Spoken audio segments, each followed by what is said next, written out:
We are live now. I am here with the host of RT's Crosstalk, Mr. Peter Lavelle. We're waiting for people to get on board. Peter, how are you doing in Moscow? Great. A lot to chew on here today. A lot.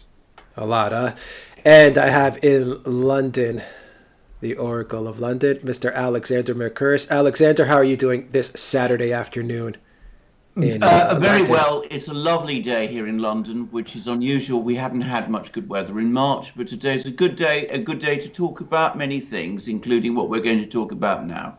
All right. And Kango Kid has just jumped on, and Youngblood has jumped on. All right. Some people are jumping on. And what are we going to be talking about, gentlemen, today? Is there anything in the news that's going on? Anything? Well, I think we can say there is. Okay. And what is that? But let's make a promise. We're not going to talk about Brexit, okay? That's your wheelhouse. Yes. Alexander Mercouris, okay, I'm going to talk about the Mueller investigation. The biggest nothing story in modern political history. What's going on, Peter, with that? What is the news that hit on quietly on a Friday afternoon? It's called taking out the trash. It's literally a political term in Washington, D.C. On Friday night, you take out the trash. Okay, well, the Mueller report is done. It's been delivered to the Attorney General. The Attorney General Barr is looking through it. Where we go from here is unclear. William Barr has the right to redact it and to make it public. He can release it to maybe the Gang of Eight in its entirety. It's up to debate if the White House can look at it before the public does, but I think the Giuliani and his lawyers, Trump's lawyers, should have a right to take a look at it. No new indictments. Those of us that have been tortured through this for 2.5 years on cable, we don't have a compilation of it. I suggest you take a look at Tucker Carlson or Laura Ingraham. They both did a very good job with that. No new indictments. That means Trump is not in any legal jeopardy, I suppose, without reading the report. No one's read the report, but those of us commenting on it. But we've long suspected this. I long suspected this result. It's truly amazing that the people that were indicted had nothing to do with Russian collusion. Nothing. Zero. After all of this here. That's where we stand right now. But, for those in Mar-a-Lago right now, the media is saying that they must be celebrating. Well, I don't know if there's much really to celebrate after everything that's been through. Where was the rule of law in all this? What about Carter Page? What about Paul Manafort? What about all these other people? And I'm not playing a violin for Paul Manafort, but if it hadn't been for this investigation without a predicate, he wouldn't have gotten in trouble, because what Paul Manafort did, so many other people do in Washington. So there is a dual justice system here. I'm not particularly happy, because why should I be happy with something I expected, okay? I mean, there's nothing there. I'm really angry that this whole thing happened. Alexander Mercouris. All right, Alexander, real quick, guys. I'm adjusting my sound. I'm checking the sound here. If I came off a little loud, that's all right. I adjusted it down a little bit. You never come off. So, guys, if you hear me okay in the chat, and if you hear Peter and Alexander okay, let us know. Like I said in our last live, we are using a new software to broadcast these lives, to live stream them. So let us know if the quality is much better than our Google Hangouts Live. Sorry to cut you off, Alexander. What did you think of the news that hit yesterday? Well, I think it's actually very important news, because, of course, the thing to remember about this is that what started out in July 2016 as a counter-espionage inquiry, after Mueller was appointed, evolved into a criminal inquiry. The crime that Mueller was charged with investigating was a crime of not collusion, which is not a crime, but conspiracy. It was the allegation was, which I remember being made very strongly, that the Trump campaign, members of the Trump campaign, conspired with Russian intelligence and the Russian government to steal the election, and that part of that conspiracy involved the Russians hacking the DNC computers, releasing emails, and as a result, helping Donald Trump to win the election. Hacking and theft of emails is, of course, a crime. Had that been proved to be true. A crime would have been detected involving collusion between or conspiracy between members of the Trump campaign and a foreign government, Russia, and it would have been impossible for Donald Trump to remain president of the United States. He would have been forced. He would have been forced out either by way of impeachment or through his enforced resignation. Now, 2.5 years later, not a single indictment has appeared throughout this investigation which comes anywhere close to proving or even alleging such a conspiracy.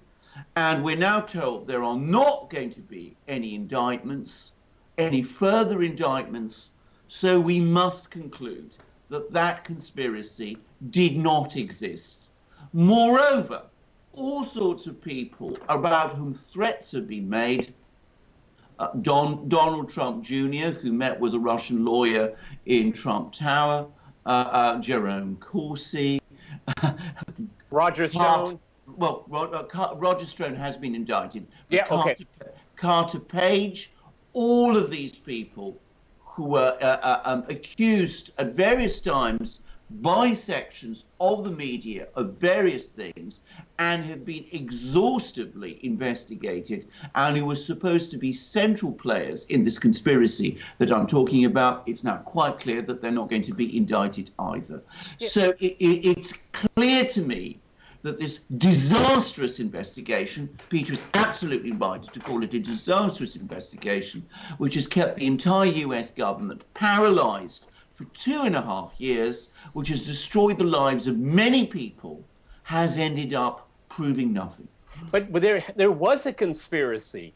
We have a conspiracy in broad daylight. You have members of the DOJ and the FBI and the intel community. They openly conspired. Yes, they did. That is the conspiracy that we've already learned about. Yes. We'll have to find out if Mueller took any interest in that whatsoever. He might think that belongs in the wheelhouse of the DOJ, okay? Possibly, okay? But one of the interesting things and important things here is what is the result of this hoax investigation? That all of us and our viewers believed from the very beginning what really was a witch hunt. Because, come on, folks, in Washington, D.C., if there's something to be leaked, it is leaked, okay? So it was never leak the evidence because there was no evidence to leak. But from my side, way far away, is that U.S.-Russia relations are at their worst point. Even during, I mean, it's almost, you know, the lowest point during the Cold War, and that was a real ideological international conflict, okay? Now we have NATO stirring the pot here. The neocons in Washington are ratcheting up everything they possibly can in terms of sanctions, using energy as a weapon, cutting off Russia from the international financial markets, sanctioning individuals, egging on like the Ukrainians.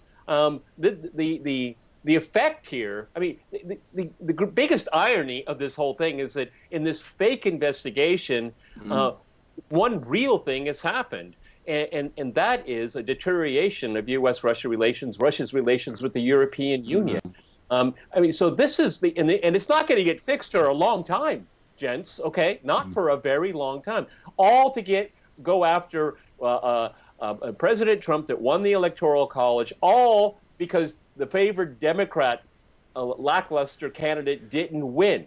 I mean, this is a pretty extraordinary thing based that there was no real predicate to this entire investigation. And look what it's done to the international stage. It is devastating, and it will stay with us for a long time. And it's not going to be alleviated right now. As Alexander Christopher and I have spoken before, it's accepted as common knowledge that Russia meddled in the election. It's common knowledge. That's what people think. We have been pushing back against that for a very long time because we don't see any evidence of it. Some kids at a troll farm in St. Petersburg, is that really meddling? I mean, my goodness. I mean, how many other countries then by that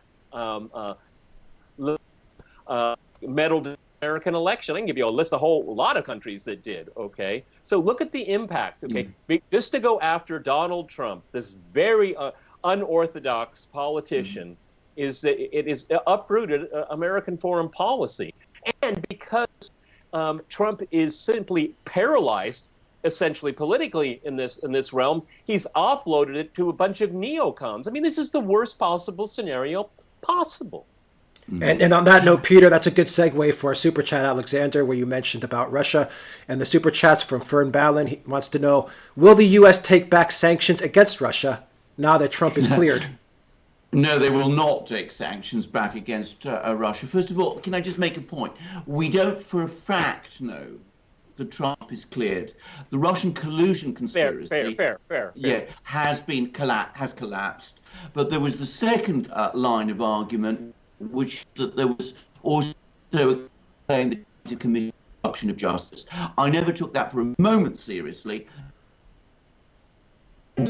I know William Barr doesn't think it. And what makes me think that the report is not going to allege that there was obstruction is that I actually think that the report or parts of it have been leaked to one person, who is Nancy Pelosi, the Speaker of the House of Representatives, who made a very, very interesting interview about a week ago, in which she said that impeachment is not going to happen.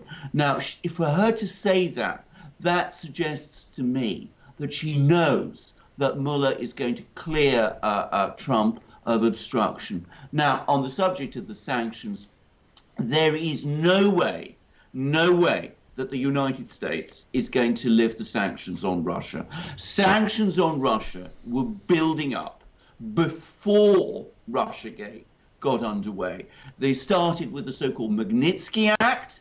They then evolved into all these sanctions relating to Ukraine and Crimea in 2014. And then we had a whole extra set of sanctions last year under the American Enemies Act, which is based on the election. And of course, what Peter was talking about the way in which Russian interference in the election is now taken as fact, that is going to continue, because people are going to cite the indictments, the two indictments Mueller has published against Russians, one against the teenagers that Peter was talking about and the troll farm, the other, more seriously, the indictment against the so-called intelligence officers who supposedly carried out the hack of the DNC computers. We will see whether there is any evidence in the report to support that second indictment. I suspect there is not, and that it will be classified if there is, so we will not see it. And on the strength of that indictment, they will continue to insist that interference by Russia happened and the sanctions will continue. Yeah, but that's just that's just a really cheap blow there. I mean, indicting Russian intelligence operatives, Mueller knows that there'll never be a discovery process. I mean, it's just cheap. It's a cheap point. It's a cheap point. I mean, they'll never go to a discovery process where they'll say, "What's the evidence?" Because if they don't challenge it in a U.S. jurisdiction, there'll never be a discovery process. So that's just simply ridiculous here. Well, that indictment should never have been published, Peter. Yeah. That's not just my view. That's the view of lots of legal people, including Andrew McCarthy, our National Review, who, by the way, does think that the Russians interfered in the election and hacked the DNC computers. But we should never publish an indictment where the defendants are never going to be tried and where the evidence is never going to be produced. The evidence against them is not going to be produced anyway, because it is almost certainly classified. It was almost certainly, I say almost certainly, it was definitely obtained through intelligence, some intelligence operation. Maybe Christopher Steele. Maybe Christopher Steele did it. Who knows? But Mueller had the option of discussing all of that in his report. By publishing an indictment, he has created the impression that there is more evidence to this than there perhaps is, knowing perfectly well that evidence will never be published and will never be tested. or at least is most unlikely to be published. We will see whether the report says anything. But it was an extremely irregular and inappropriate thing to do. And I think it was done to embarrass Donald Trump during the Helsinki summit. But I also have to say, I think it was also done in order to counter this evidence that was coming out of VIPs, that's very veteran intelligence professionals for sanity, who are providing more and more forensically based evidence pointing to the information being a leak rather than a hack. So that's why that was done. But I think it was very inappropriate and very wrong and entirely contrary to procedure and due process. And Peter, we have a super chat from Penguins fan on this note from Alexander, and it goes to the video that we did the other day, and it's Ukraine was involved in the 2016 election. Where is the special counsel? Good question. You know, before we did this podcast, Alexander, Christopher, and I were talking about, you know, and I alluded to in our present podcast here, is that there was a conspiracy. And we have a conspiracy in the high levels of the FBI, CIA, and the deep state in general, and with the media. Will there be any follow-up of that? What about all of the unmasking at the end of the Obama administration? Why were so many people given access to this? That was no coincidence. It was everybody gather up what you've got and let's all share it. Okay, that is probably one of the probably one of the lowest levels of outgoing politician president has ever done to the one that's following him. Okay, that is what Obama did was just pernicious. Okay, it was ridiculous that he would think that the rest of us wouldn't believe that he was going after Trump even while he was still in the Oval Office here. So I mean, we you know. One of the things when I was watching the cable stations, you know, it's interesting is the left, they don't want to take any responsibility for what they've done for the last 2.5 years, okay, at all. All right, and Schiff, you know, he's this guy. Well, we'll just keep going on. We're going to keep going on. We're going to call Mueller to testify. Okay, but one important thing has happened here. Let's remember two things here. First of all, the Mueller report is an adversarial. It will look for everything negative under the parameters that he was looking for. He's not going to be nice. He's not going to be fair and balanced. Okay, that's why I hope Giuliani and Jay Sekulow will have a chance to rebut it before everybody else sees it, because Mueller he has an agenda to look for something, and he's going to tell you how they got to where they got to and how they came to their conclusions. They're not going to look for countervailing trends, but on the other hand, because of the lack of evidence, that's not the way it's going to read. It's going to read nasty. All right, and so we have to keep that in mind, and because the Trump administration, his lawyers are going to have a rebuttal to it. So, but also, I really want to stay with the media thing here. Such media journalistic malpractice, and I don't know if we're going to be able to come back from it.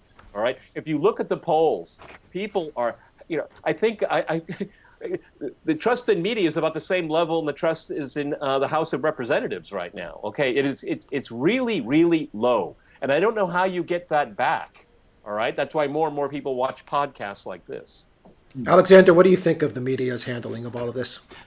Well, I think the media's handling has been absolutely disastrous. Now, Peter talks about a conspiracy the conspiracy that happened during the 2016 election and after the inappropriate surveillance of people like Carter Page on the strength of the Trump dossier, the plots to remove Trump under the 25th Amendment.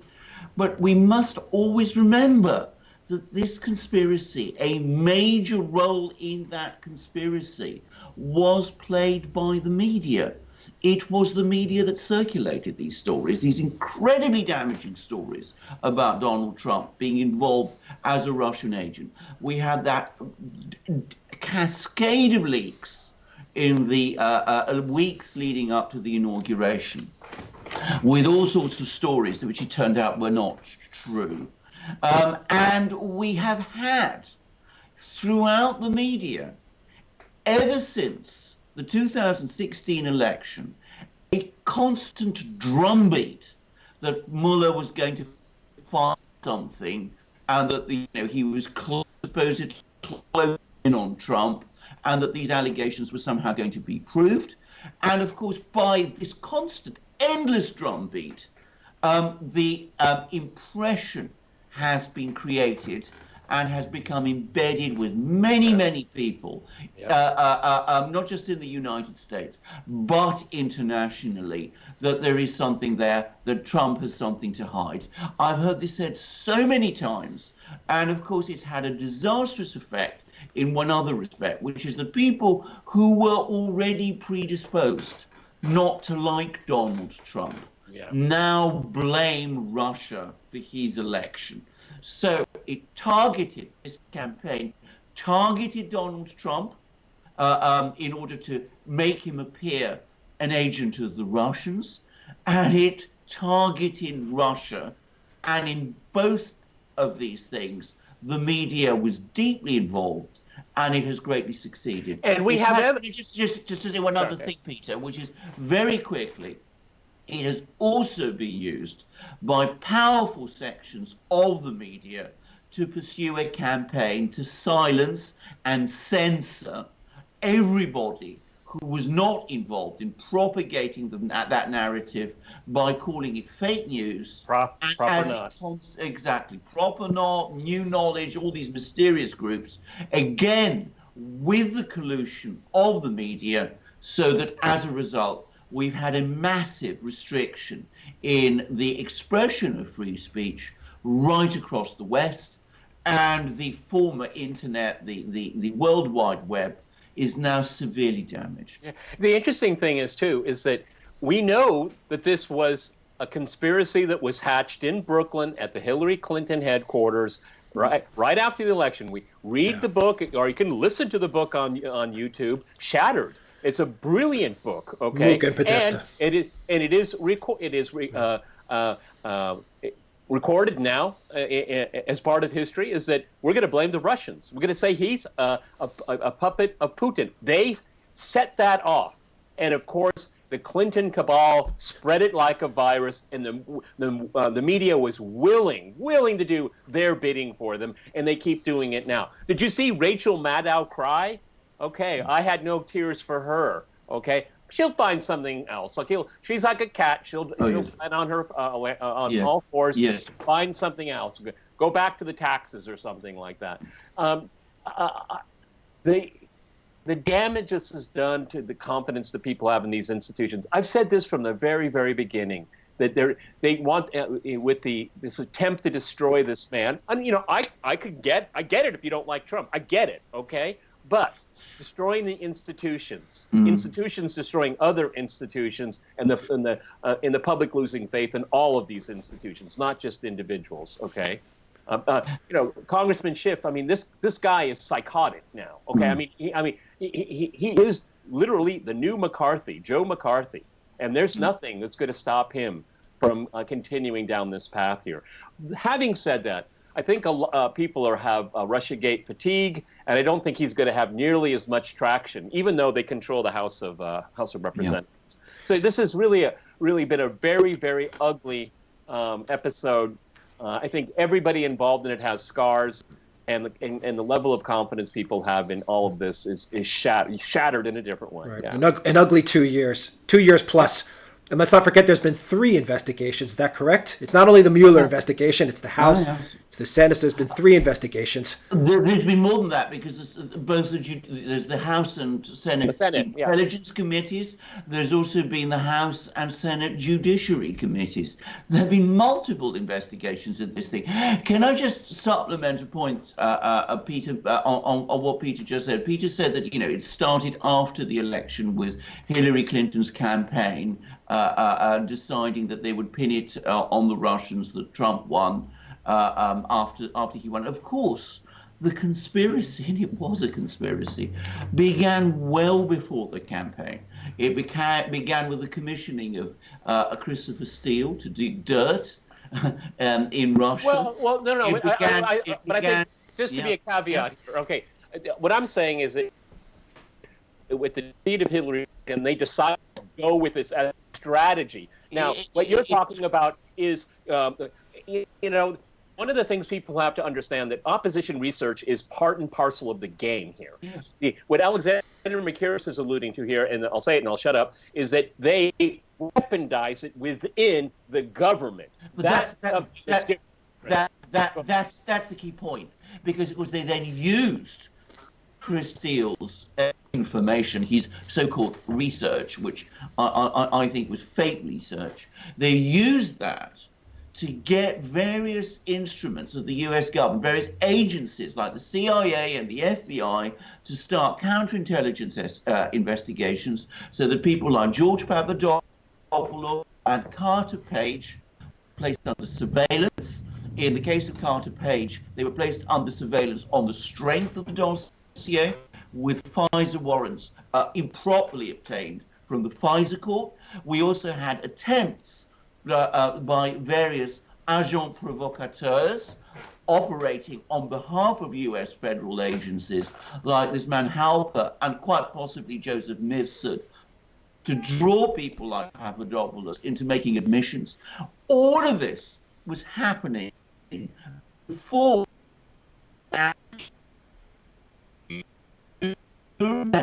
was happening with the active collusion and assistance of the United States' own intelligence and police agencies, and the intelligence and police agencies of the US's allies. Now, can I just go back to the super chat? Of course, Ukraine was involved in the election. So was Britain. So was Israel. So were lots of other countries.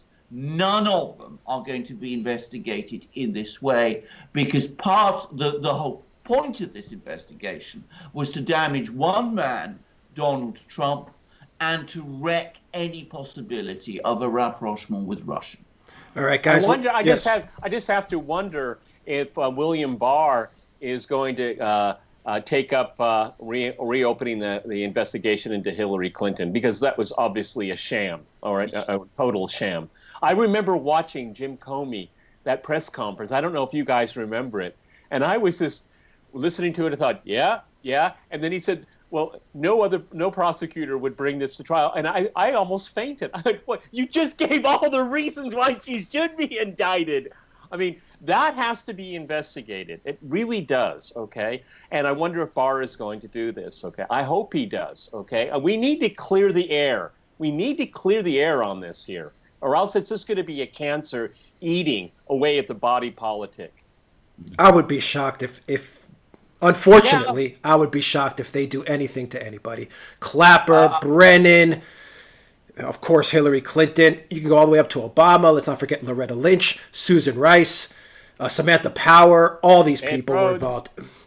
All these people were involved in this. Robbie Mook, John Podesta, Tony Podesta. All these guys. And they were involved with Ukraine as well. You have Joe Biden. Now Laura Ingraham reported today on Hunter Biden, who was doing some nefarious stuff in 2014. And I'll get to Penguins fans super chat, which is on Ukraine again. I'll get to that in 1 second. We're going on 30 minutes, guys. We'll close it out. And I have one question for both of you guys. I was watching Mika Brzezinski. I was watching Chris Matthews. Chris Matthews on MSNBC, God correct? help you. Yeah. And my question is it seems that these guys actually believe that Trump was an agent of Putin in Russia. I mean, I say it and it sounds so stupid, so dumb. You have to be an absolute 100% idiot, IQ of 10, to actually believe that Donald Trump was an agent of Vladimir Putin. They actually seem like they believe it. But see, you said the operative word, belief. This has become a cult. Yeah. They've allowed themselves to be captured by a cult. Yes. It's completely irrational. Yes. But in their world, it all works, because how could Trump, an elected president of the United States, what was that, Kathy Tur on NBC? Yeah, Kathy Tur, I believe, yeah. Yeah, but I remember it was after one of Trump's big gaps, okay, because there's so many of them, and she's on her panel at NBC, and she said, but How can people keep believing him? Because they had just released a poll that 89% of Republicans still support Donald Trump. Do you remember this one here? And she's like, you could tell her, she's in physical bewilderment. Like, how is this? How possible? And if I had been on the panel, it says, because you don't understand Trump voters. That's why you can't understand this whole thing. And so this is, again, go back to my default phrase here. This is ideological possession. And Russiagate is a cult. And, gents, it pays a lot of paychecks. And those paychecks are hefty. Absolutely. Vested interest, they keep this thing going. They live by it. How can the sun rise the next day if there isn't Russiagate still going? That's how much they cling to it. I agree with all of that. I mean, when you're confronted with these sort of faith-based, fact-deficient belief systems, there is nothing you can ever do to persuade people who have bought into them to change their minds. If Mueller clears Trump entirely of obstruction and of conspiracy, well, I think conspiracy is a certainty, conspiracy with the Russians, they will find some rationalization around it. They will say that Mueller is a Republican and that he's been bought by the Republicans or pressured into it in some way. And he ultimately answers to Vladimir Putin. They will find they will find a way around. I mean, when you're they always do, and they'll go on producing more and more books and articles and programs which fewer and fewer people will read and watch or listen to, going on arguing the same thing, and they'll go on doing it for years. And I'm afraid, actually, Alex, that comes to your point. I'm afraid I agree with you. I don't think we're going to see these follow-up investigations, though to be clear, they should happen. That conspiracy that took place in 2016 and 2017 to discredit Donald Trump and all those awful methods that we used, the inappropriate FISA warrants, the surveillance, the smears in the media, the leaks, all of that ought to be properly investigated. I don't think it will be. I think it goes against far too many vested interests. It collides with this belief system that we're talking about. And I'm afraid amongst the general public, there is also great fatigue now about this. They've had it going on for 2.5 years. They don't want to see any more. Yes, Peter. I have a question for both of you. Yeah. Pardons and clemency. Oliver Stone, I think, should be pardoned. His crime is being a braggart. Okay. Roger Stone. He should be just let go. I mean, because he's a braggart. We've all known it. That's his currency here. The case of Paul Manafort, I think he should be given clemency, time served. Gates as well. And I certainly hope that Carter Page, I mean, after watching his so many appearances, he seems so hapless. I hope he just has a good team of lawyers that can sue the blank out of the U.S. government for reputational damage, okay? But I think that this needs to be done here, because if Andrew McCabe, he got fired for lying, okay? Peter Strzok lied. Lisa Page lied. Brennan lied. Clapper lied. They all lied. And you're going to say that, Roger Stone, he lacked candor, as they like to say. You've got to have it even. You have to have it one way or no way, okay? You have to, because that is such an extreme select justice system there. You can't let these people off the hook and let other people suffer for things that had nothing to do with collusion, fibbing, okay? I mean, if that's what the litmus test is, then they have to build an entire prison complex surrounding Washington and fill up those cells, okay? These prosecutions, it's going to be very difficult to convince people they're real. And I think that maybe Trump should come in and pardon and give clemency to these characters. Their lives have been destroyed. Yes, I'll say what I think about that. I think they should all be pardoned, including Manafort, apart from Michael Cohen, who I think has been exposed as not just a deeply corrupt individual. Well, he's a serial liar. He is, exactly. But I mean, and a dangerous man, actually. Papadopoulos, Flynn, and Roger Stone definitely should be pardoned. And the reason I would pardon Manafort, even though he's corrupt and guilty, is because that was a grossly political prosecution. And one should not prosecute people for some purpose other than because they've actually committed crime. And the judge in his case even admitted that. Absolutely, exactly. So I would add, when I say that, that is also the jurisprudence of the European Court of Human Rights. It says that criminal charges should not be brought for political purposes, and they clearly were in Paul Manafort's case. He's 70 years old, I believe. He's not in great health. I think he should be pardoned and set free. And a good job for Sekulow and Giuliani, I think, because they kept, outside of Trump's tweets and witch hunt, which it was a witch hunt, they kept Trump in check. And we should never forget that at the end of the day, all the talk about Trump firing Mueller, he's going to go after Mueller, you know, he's going to do this to Mueller, he's obstructing everything that's going on with this investigation. It proved more lies from the media. Trump did none of that stuff. Well, indeed. The Department of Justice has actually said that there was no interference in Mueller at all, and no attempt to interfere in any one of his indictments. William Barr has released that statement. Yeah. Yes, exactly. I mean, even though, as I said, I think some of those indictments were completely inappropriate and should never have been brought. I mean, the one against the Russian hackers being perhaps the most extreme example. And where there was no interference in the investigation of any kind, how can you talk about obstruction? I just don't see any case there. I'm astonished. I've been very critical of how the media covered it, but let's remember the people that did it right. Sarah Carter, John Solomon, Kimberly Strassel. These are real heroes. Matt Taibbi and right. Gives you hope. Well, Matt Taibbi is a really good example. He lived in Russia I met him a few times in Moscow, okay? And his writing has been quite good on this. There have been some heroes here. Oh, yeah. Hannity, Tucker, all sorts of people, And so... and us. and us, okay. And Aaron Mate, and, right. Let's not forget us. Yeah, but one of the things is that I put on Facebook earlier today is I take no pleasure in being right, okay? I really don't.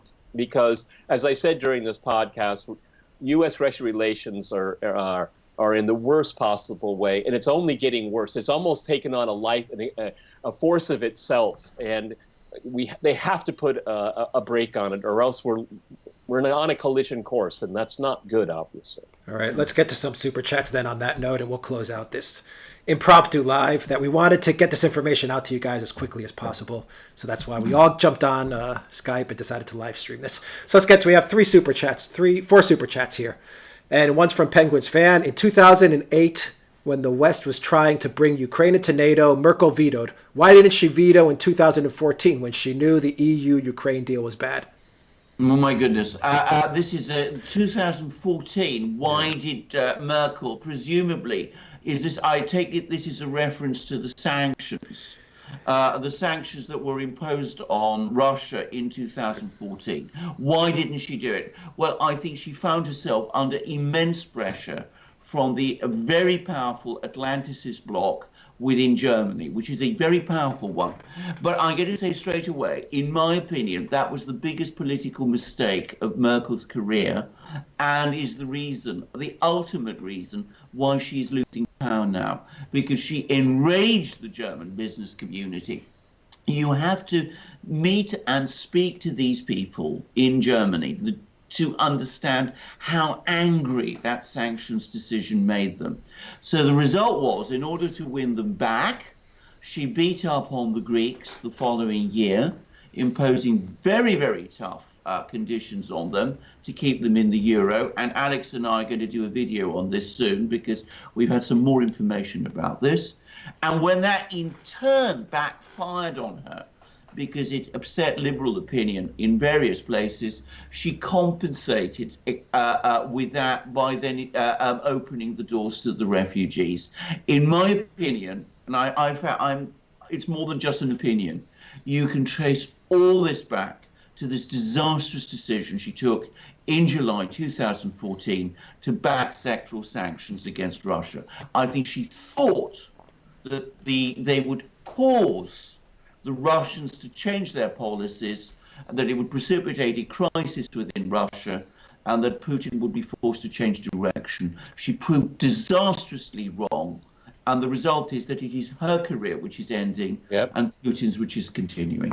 You know, Alexander McCarris and I have both been to the St. Petersburg International Economic Forum, and you know, Alex, you remember as well as I do, the German contingent is huge. Okay, yes. Huge. And even during the worst of times, 2014 to the present, they consistently show up. I think one of my panels, half of them were from Germany. Yes, I'm moderated. Okay, so they, you know, the Russia-German dynamic is very, very powerful, and someone like the likes of Merkel doesn't understand really the dynamics, and she learned the hard way. Yeah. All right. Then we have a super chat from Rainy Steps. Peter, is this mess ever going to end? Not as long as Trump is in office. It won't. No way. It'll keep going. It'll keep going. I mean, Adam 50, he's already told us, you know, 81 individuals or organizations or what's not is going to be called to testify in front of him. Yeah. So he keeps the circus going. The difference will be is that will the media continue with it? All right. I think, you know, first of all, there's a fatigue about it all, because now we've already had kind of the climax of it all. Again, we haven't read the report. No one has here watching this. OK, what will take a little bit of steam out of it, obviously, is the election cycle. OK, that's going to be that'll creep more and more into, you know, the media space. I mean, you got Spartacus, you've got Pocahontas, you've got, you know, Beto, whatever his name is. You got so much. Robert Francis. And Mr. Yang. I actually, after our last chat, I actually started doing a little bit of research into him. So we'll talk about him on Monday. Yeah, and on that note, Peter, a lot of the Democrat nominees, the candidates, have also said that they believe that Trump is a puppet of Putin. So they've come out and they've said the same thing. So I mean, well, it just goes to show for their intelligence. Pocahontas says she's Indian. Okay. Yeah, exactly. Alexander, super chat from Penguins fan here in Canada. They are talking about Russia hacking Canadian elections this fall. James Coney warned Canada about this. What do you think? More BS? Oh, absolutely. I've no doubt about it. I mean, why would Russia want to interfere in the Canadian elections? They're not going to change, whatever happens. I mean, Canadian policy is not going to change. Let's run through himself, okay? He doesn't. Yeah, well, indeed. But can I just say, I mean, you know, a couple of years ago there were elections in Canada, and the previous Canadian Prime Minister, I can't remember his name, but he was very, very anti-Russian. Harper. And Stephen Harper. Yeah. Harper. He lost, and then Justin Trudeau came along, and a lot of people thought, well, this is going to lead to a thaw between Canada and Russia, and of course it didn't. So why is he? Yeah, that born. Well, indeed. So why think anything's going to change as a result of a further Canadian election? I don't believe it. I don't think anybody in Moscow has any illusions about it. So why bother to hack? BS. That's exactly what it is. No, what is interesting is that we had the German parliamentary elections. You know what the story was? Where was the Russian hacking? Where was the Russian? I mean, they actually had full stories, headline stories. Still searching, and had to have happened, but we can't find it. Again, part of the cult of Russiagate is not knowing what you don't know. That's part of the cult. Yes. Blame Russia for everything. Penguins fan Paul Manafort should rest of his life be in jail for his involvement in Ukraine. I have no sympathy for him. That he was up to a lot of no good in Ukraine. Look, there's no doubt about it. And we've outlined specifically both Peter and Alexander before you guys talk. In many videos you guys have specifically noted exactly what Paul Manafort was doing in Ukraine, and you guys are free to say it once again.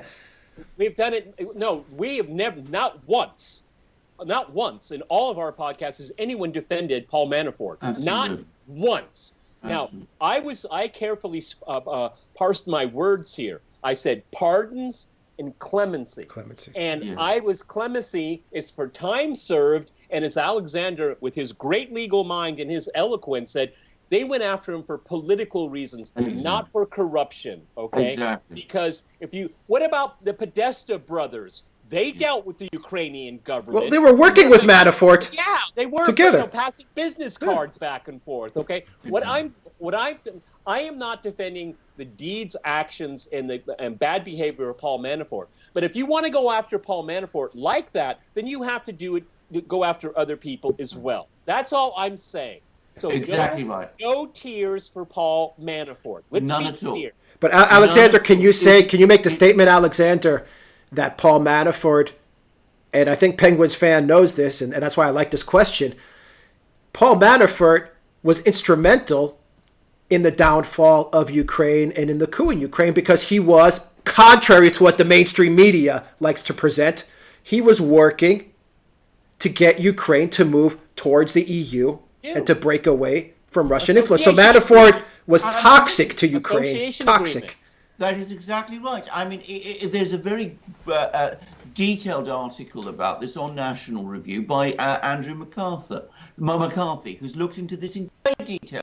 But, we've been saying this for months. Paul Manafort went to Ukraine at the request of very West Ukrainian oligarchs in order to get the Ukraine to reorient towards the West. He was working very closely with the US Embassy. His idea was to get Ukraine to sign an association agreement with the EU, which would prevent Ukraine integrating its economy in the Eurasian Economic Union that Russia was creating. And as a consequence of that, Manafort helped to create the crisis, which not only led to the fall of President Yanukovych, when President Yanukovych found that the association agreement would be politically and economically disastrous, both for Ukraine and for him, but it also led to the civil war. Paul Manafort has blood on his hands, no question about this. He did disaster in Ukraine, but, and this is the only reason why I think he should be granted a pardon. Political prosecutions are wrong. And even for a swamp creature, which is what Paul Manafort is, one should not do. If you want to prosecute Paul Manafort for the bad things he did, then do so straightforwardly and honestly, not in order to get him to flip, not in order to create a narrative against Donald Trump, not to get Paul Manafort to grass on people who have no connections with the bad things he did whilst he was in Ukraine. That is a legal position. It is part of international human rights law. It is the accepted jurisprudence of the European Court of Human Rights. All right, let's run through these last super chats and finish this out. We said about 20 minutes we do this. We've been going now for 50 minutes, but it's great to have everybody here, and we love your guys' questions, and we love having you all here joining us to talk about the Mueller investigation and the end of what is essentially 2 years of a Mueller witch hunt. Peter from Penguins fan, Julian Assange, should he be pardoned? By whom?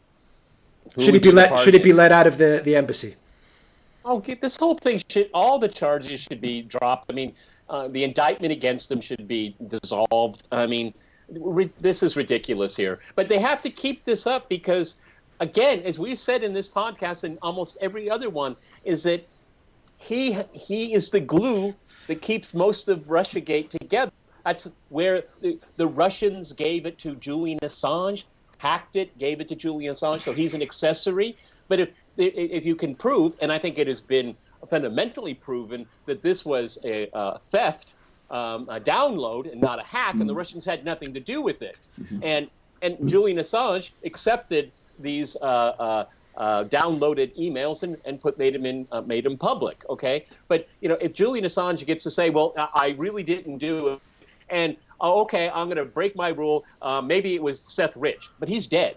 Okay, so Julian Assange isn't giving up anyone. So Julian Assange is part of this cult Russiagate experience, and they'll keep pressure on him. And plus, the intel community just wants revenge. I mean, this is just pure, raw revenge, okay? Because not only did WikiLeaks expose illegality, worse for the deep state, it embarrassed them, okay? And that's why they'll never forgive what he did. Julian Assange should not be pardoned, because pardoned implies that he has committed a crime. He has not committed any crimes. He is innocent. He is innocent. The Swedish allegations of rape that were made against him, he was never indicted for anything. Never charged. Never charged. And those charges have been that case has been entirely dropped. And his defense statement, which, by the way, you can find on the internet, is absolutely thorough and convincing, and would persuade anybody if they read it through properly. The charge that he jumped bail is a ridiculous one, and that should be dropped, and he should be let free. And as for this case that is being brought against him in the United States under the Espionage Act, that is a gross violation of the First Amendment of the Constitution, as has been said by Obama's Justice Department, and has been said by Rudy Giuliani, who is Donald Trump's special counsel in the Russiagate thing. So, no, he should not be pardoned. All these charges, all these claims and cases around him should be dropped.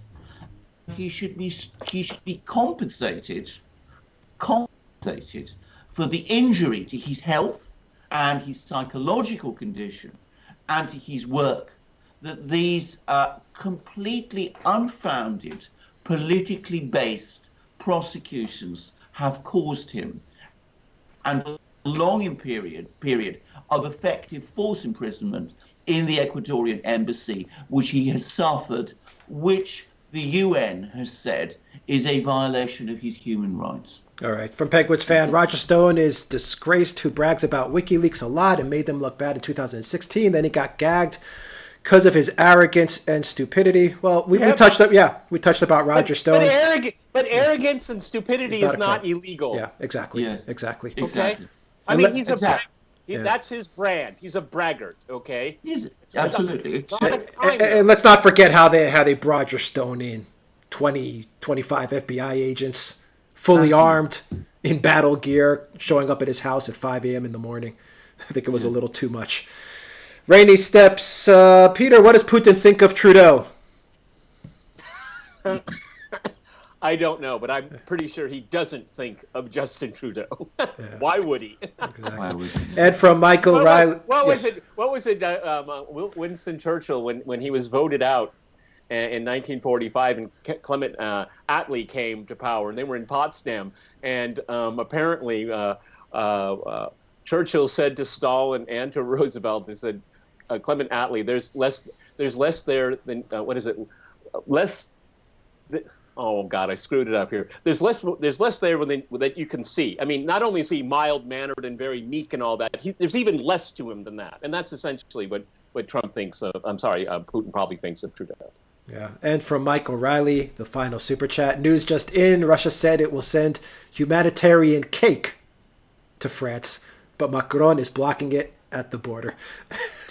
So I guess reference to let them eat cake, or well, to Marie Antoinette is alleged. Well, no, but that's actually that's the French version of Venezuela. Yeah, I got it. It's a good one. That's a good super chat. Yeah. All right, thank you, Michael, for that super chat. Thank you guys for tuning in. Everyone who tuned into this live chat, we really, really appreciate it.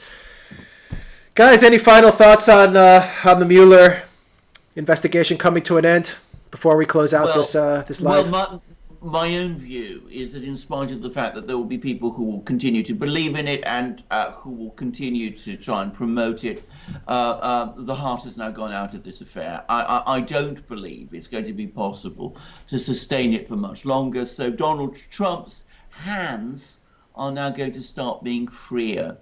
Whether he will use that to advantage that, we will see. We will see. Yeah, I mean, I don't know. The having Bolton and Pompeo. I mean, Pompeo is going around the world making a complete ass out of himself. But you heard that a new sanction was put, a maritime sanction was put on two Chinese companies dealing with North Korea, and that was announced in the same news cycle. Trump reversed his own administration. Yes. Okay, apparently no one in the foreign policy community around him knew that he was going to make this announcement about the Golan Heights. So, Yes. I mean, what the world's going on here? Well, I know. And Pompeo says that God has sent Trump to save Israel. Yeah, that was. Whoa, whoa, whoa, whoa, whoa. Well, I know. I know. That kind of rhetoric can make you. That kind of rhetoric will make you start drinking. Okay. Yes, I know. I mean, you're putting your finger, actually, Peter, on the real disaster that RussiaGate has done, because it threw the Trump administration off course. It was going to take one particular course with people like Michael Flynn as national security advisor, and instead it's become basically George W. Bush II administration on steroids. And this has been a complete reversal, and I think RussiaGate has played a huge role in causing it. All right, guys. I don't think it's reversible. I'm afraid. It's irreversible. I agree with you. It's irreversible. All right, Justin, what can Greece do to exploit the rift between Turkey? We're going to do a video, like Alexander said, on Greece. We have some more news coming in on Greece, Justice, so we'll get to that as well in a separate video. Thank you to everybody who tuned into this live. We really appreciate your super chats. We appreciate your questions. And we appreciate you just showing up to hear our thoughts. Go to the Duran shop, guys. Buy a t-shirt. You can also help us out. PayPal and Patreon. The links are in the description box down below. Peter Lavelle, host of RT's Crosstalk. Thank you very much, Peter, for taking your Saturday afternoon to talk to us about Mueller in Moscow. And the Oracle of London, Alexander McCurse. Thank you very much, Alexander, for taking your Saturday afternoon in London to speak to us. Alex, are you on Crosstalk tomorrow? Yes, I am. Oh, I didn't. Okay. Yes, I am. All right. All right, guys. I hope everyone has a good Saturday and a good Sunday. Take care, everybody.